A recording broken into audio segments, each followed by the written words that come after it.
필름 너머의 이야기. 영화 한 편이 만들어지기까지 걸리는 시간 2년.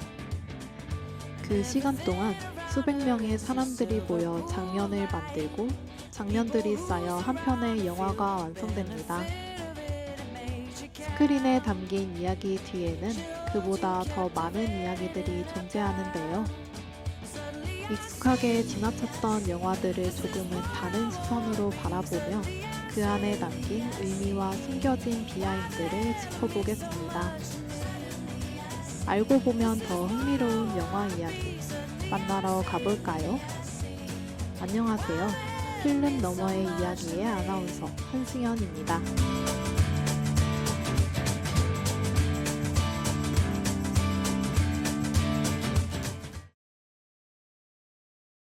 이야기 나눠볼 첫 번째 영화는 2019년 개봉한 추리 스릴러 나이브스 아웃입니다. 고전 추리소설 애호가로 알려진 라이언 존슨 감독의 작품으로 나이브스 아웃 시리즈의 첫 영화인데요. 제임스 본드, 다니엘 크레이그, 캡틴 아메리카, 크리스 에반스 등 화려한 배우진이 출연해 큰 화제를 모았습니다.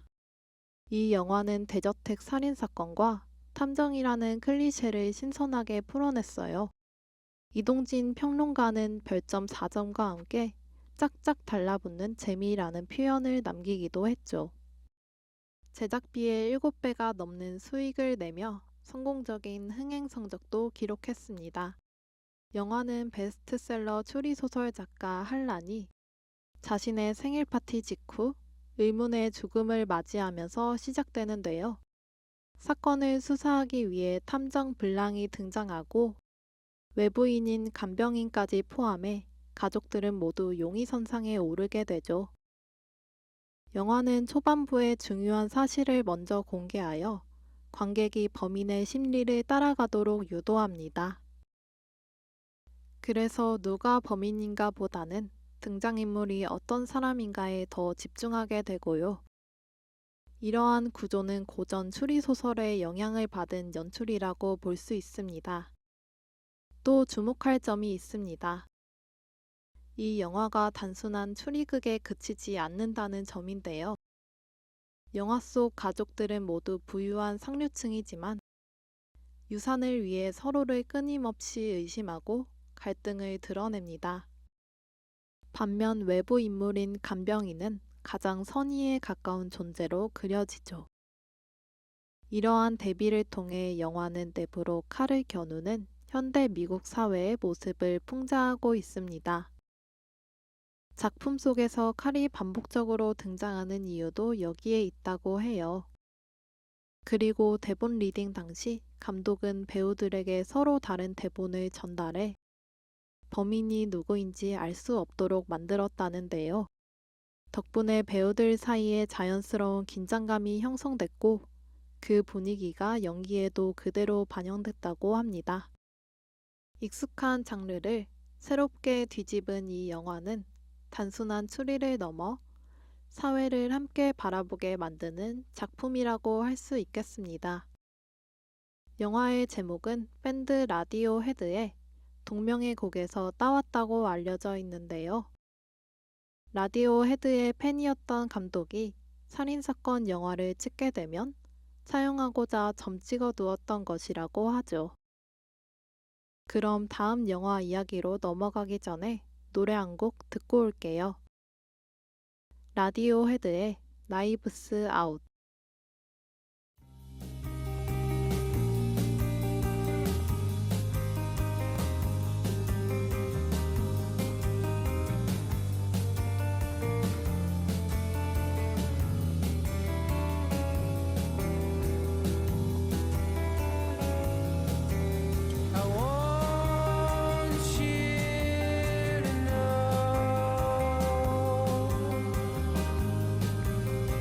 Now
이번에는 아역 배우들이 주인공인 영화에 대해 소개하겠습니다. 아무도 모른다는 크리스마스 날 돌아오겠다는 말을 남긴 채 부모가 월세방에 내 아이를 두고 떠나면서 시작되는 이야기입니다. 이 작품은 1988년 일본에서 실제로 일어난 스가모 어린이 방치 사건을 배경으로 만들어졌는데요.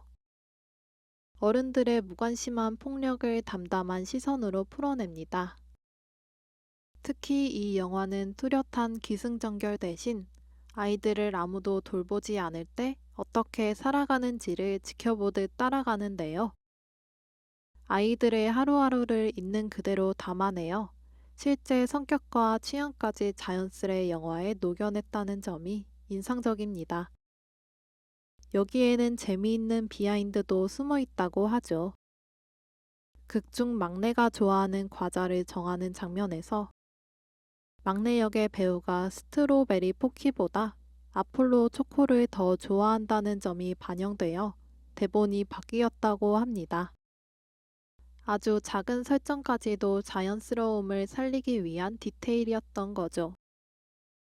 이처럼 자연스러움을 살린 연출은 제작 과정에서도 이어집니다. 감독은 4명의 주인공을 뽑기 위해 큰 규모의 오디션을 열었고 최종으로 뽑힌 배우들은 모두 연기를 따로 배우지 않은 아이들이었습니다. 그렇다면 촬영 현장은 어땠을까요? 감독은 아이들에게 역할을 세세하게 설명하기보다 스스로 상황에 반응하며 움직이길 바랐다고 하는데요. 이 때문에 촬영 과정도 특별했습니다.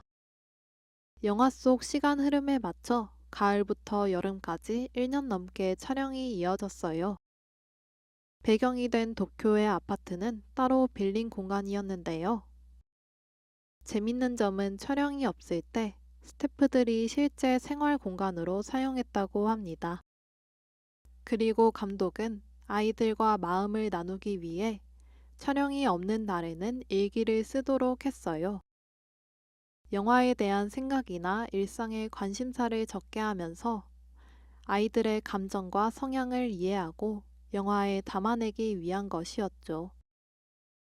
이처럼 아역 배우들의 모습을 있는 그대로 살려낸 연출 덕분에 이 영화는 단순한 실화 재현을 넘어 아이들의 삶을 더욱 생생하게 전하는 작품으로 완성될 수 있었습니다.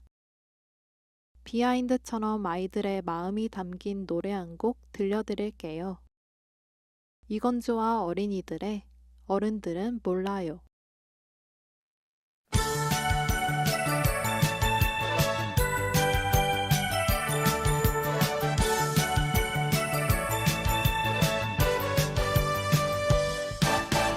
우리가 무엇을 좋아하는지 어른들은 몰라요.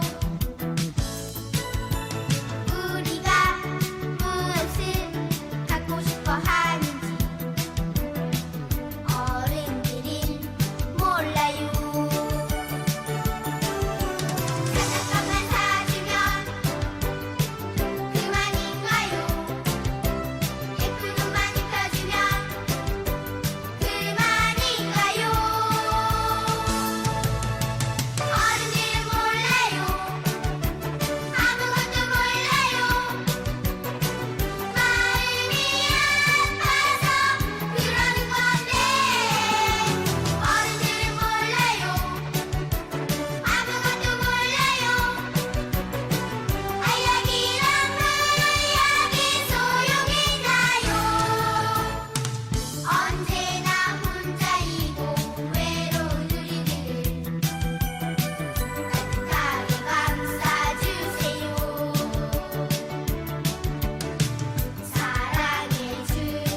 이번에는 재난 영화 속 비하인드를 이야기해 볼게요. 싱크홀은 11년 만에 어렵게 마련한 집이 단 1분 만에 거대한 싱크홀로 무너지면서 그 안에 갇힌 사람들이 탈출하는 이야기인데요.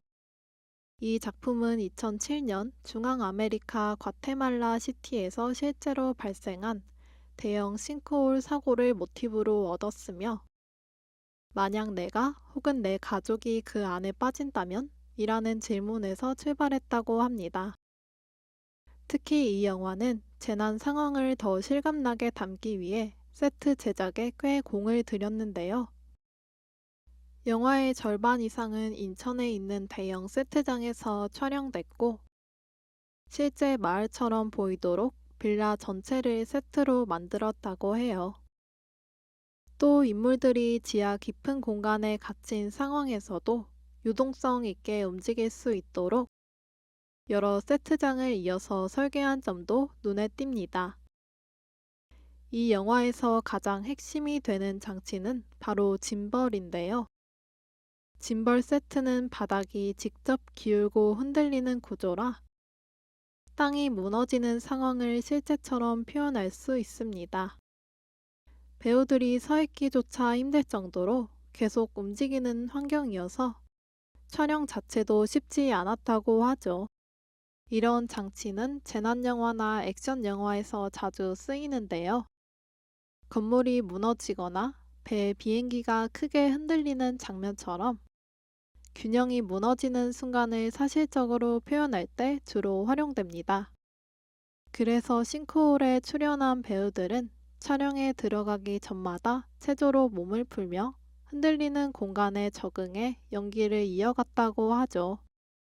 특히 지하 500m 아래로 떨어지는 장면은 가장 어려운 촬영 중 하나였는데요.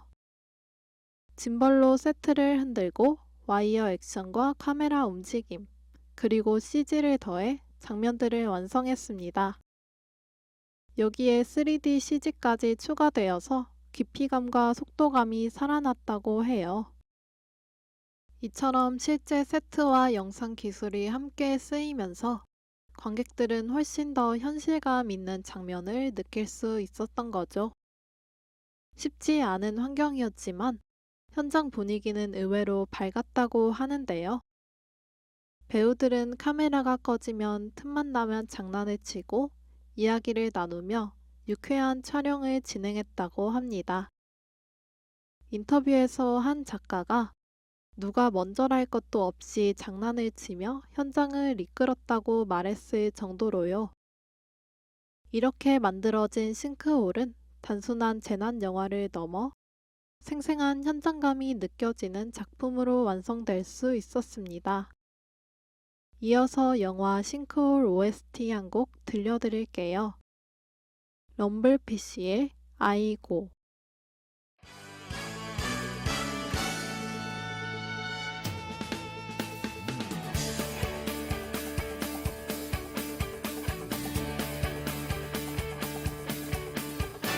잘 살아보자고 남들 놀 때 이래도 주위에선 그저 요령 없는 거라고 두 눈이 퀭하도록 밤새고 길을 써도 아이쿠 아이고 앞뒤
우리에게 영화는 어떤 의미인가요?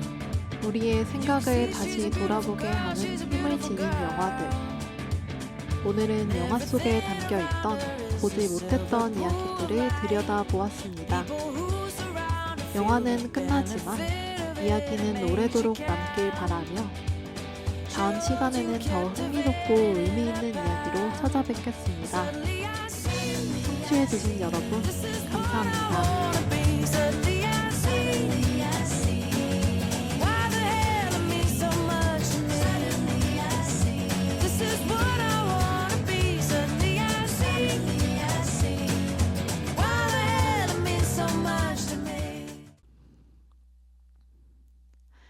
지금까지 제작의 이은탁, 송지혜, 기술의 김찬영, 진행의 한승연이었습니다. 참된 소리. 여기는 상명대학교 교육방송국입니다. SMBS